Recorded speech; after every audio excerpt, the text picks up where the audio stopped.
Halo semua. Halo semuanya, selamat datang. Di pembahasan kali ini, kita akan belajar bareng frasa-frasa penting dalam bahasa Korea yang pastinya berguna banget, entah itu di kelas atau nanti di tempat kerja. Tenang aja, kita bakal belajar pelan-pelan, satu persatu, biar makin jelas. Udah siap? Yuk kita mulai. Nah, ini dia materi kita hari ini. Kita mulai dari salam-salam di berbagai situasi, lanjut ke perintah-perintah umum, terus cara mastiin kita paham atau enggak, dan terakhir kita bakal ulas semuanya. Strukturnya jelas banget jadi gampang buat diikuti. Oke, kita langsung masuk ke bagian pertama. Kita semua pasti udah tahu annyeonghaseyo ya, tapi sebenarnya banyak loh cara lain buat menyapa di situasi yang berbeda. Yuk kita lihat beberapa di antaranya. Nah, ini nih yang menarik. Ada dua cara buat bilang selamat tidur. Kalau situasinya formal, misalnya ke orang yang lebih tua atau ke atasan, kita pakainya yang di sebelah kiri. Annyeonghi jumuseo. Yuk kita ucapin pelan-pelan bareng ya. Annyeonghi jumuseo. Sekali lagi, annyeonghi jumuseo. Terakhir, annyeonghi jumuseo. Bagus. Nah, kalau buat ke teman atau rekan kerja, ada versi yang lebih santai, yang di kanan. Chaljayo. Coba ya. Chaljayo. Chaljayo. Chaljayo. Sempurna. Lanjut, ini ada frasa yang bakal sering banget kamu pakai apalagi pas udah deket-deket akhir pekan. Ini adalah cara kita ngucapin selamat berakhir pekan. Yuk kita latihan pengucapannya bareng-bareng. Ikutin saya pelan-pelan ya. Jumal 잘 보내세요. Sekali lagi, Jumal 잘 보내세요. Dan yang terakhir coba dengan tempo yang lebih natural. Jumal 잘 보내세요. Keren banget. Jadi kapan sih kita pakai ini? Tentu aja, biasanya di hari Jumat. Kalau kita bedah kalimatnya, Jumal atau Jumal itu artinya akhir pekan. Terus 잘 보내세요 atau 잘 보내세요 artinya habiskan dengan baik. Jadi kita tuh kayak mendoakan semoga akhir pekannya menyenangkan. Simpel kan? Wah, ini kata yang penting dan positif banget. Chukahamidah. Ini artinya selamat. Kamu bisa pakai ini pas ada yang ulang tahun, lulus, atau mungkin pas teman dapat promosi. Pokoknya ini kata yang penuh kebahagiaan deh. Oke, sekarang kita masuk ke bagian kedua, perintah. Frasa-frasa ini penting banget karena kamu bakal sering dengar ini dari guru atau atasan. Jadi yuk kita pastiin kita benar-benar paham. Di sini ada dua perintah dasar soal buku. Kalau mau bilang buka bukunya, kita bilangnya 책을 펴세요. Yuk coba ucapin 3 kali.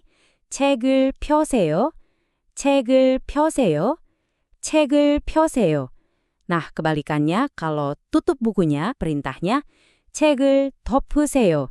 Kita latihan ya. 책을 덮으세요. 책을 덮으세요. 책을 덮으세요. Bagus sekali. Nah, ini 3 kata kerja tindakan yang umum banget. Yang pertama, 보세요, artinya lihat. Kedua, 들으세요, artinya dengarkan. Dan yang ketiga, 따라하세요, artinya ikuti saya atau ulangi setelah saya. Coba perhatiin deh, polanya sama kan? Semuanya pakai akhiran seyo. Ini tuh partikel yang bikin perintahnya jadi sopan. Ini kunci penting loh. Kita lanjut ke bagian ketiga ya. Masih soal perintah nih. Ini beberapa kata kerja penting lainnya yang bakal ngebantu banget di lingkungan belajar atau kerja. Oke, 2 perintah penting buat belajar. Untuk bilang baca, kita bilangnya 읽으세요. Pengucapannya 읽으세요. Coba ucapkan pelan-pelan bareng saya ya. 읽으세요. 읽으세요. 읽으세요. Terus kalau tulis, kita bilangnya 쓰세요. Yuk kita coba. 쓰세요. 쓰세요. 쓰세요. Cukup jelas ya? Selanjutnya, ini perintah buat komunikasi. Kalau diminta bicara, kamu bakal denger. 이야기하세요. Yuk, ulangi bareng-bareng. 이야기하세요. 이야기하세요. 이야기하세요. Dan kalau diminta jawab, perintahnya adalah 대답하세요. ayo kita latihan. 대답하세요. 대답하세요. 대답하세요. Oke, bagian ini penting banget teman-teman. Serius, ini krusial. Ini semua tentang gimana caranya kamu nunjukin kalau kamu ngerti atau enggak. Yuk, kita lihat frasa kuncinya. Kamu bakal sering banget dengar pertanyaan ini. 알겠어요? Ini cara guru atau atasan kamu nanya, kamu ngerti? Atau paham? Nah, ini cara jawabnya. Kalau kamu paham bilang, 네, 알겠습니다. Yuk, ulangi pelan-pelan. 네, 알겠습니다. 네, 알겠습니다. 네, 알겠습니다. Tapi kalau nggak ngerti, jangan ragu buat bilang, 아니요, 모르겠습니다. Kita latihan ya. 아니요, 모르겠습니다. 아니요, 모르겠습니다. 아니요, 모르겠습니다. Jujur aja, itu lebih baik.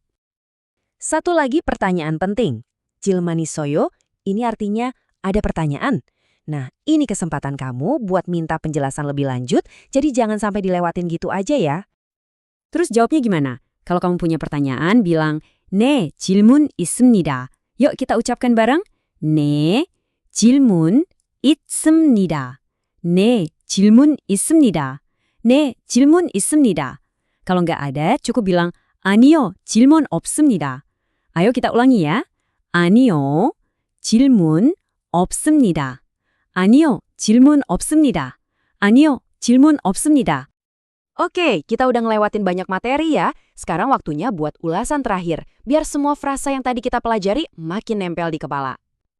Yuk kita review semua frasa yang udah kita pelajari. Saya bakal bacain pelan-pelan 2 kali, coba kamu ikutin ya. Siap? 안녕히 주무세요. 잘 자요. 주말 잘 보내세요. 축하합니다. 책을 펴세요. 책을 덮으세요. 보세요. 들으세요. 따라하세요.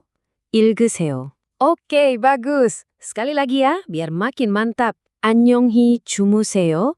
잘 자요. 주말 잘 보내세요. 축하합니다. 책을 펴세요. 책을 덮으세요. 보세요. 들으세요. 따라하세요. 읽으세요. Dan ini lanjutannya. Kita lakuin lagi ya, 2 kali pelan-pelan. 쓰세요. 이야기하세요. 대답하세요. 네, 알겠습니다. 아니요, 모르겠습니다. 네, 질문 있습니다. 아니요, 질문 없습니다. Sip. Dan untuk yang terakhir kalinya, 쓰세요. 이야기하세요. 대답하세요. 네, 알겠습니다. 아니요, 모르겠습니다. 네, 질문 있습니다. 아니요, 질문 없습니다. Wah, kerja bagus sekali. Kamu udah belajar banyak frase penting hari ini. Keren banget semuanya hari ini. Jangan lupa terus dilatih ya. Nanti juga frasa-frasa ini bakal jadi kebiasaan kok. Terima kasih udah belajar bareng saya. Tame, tomannayo.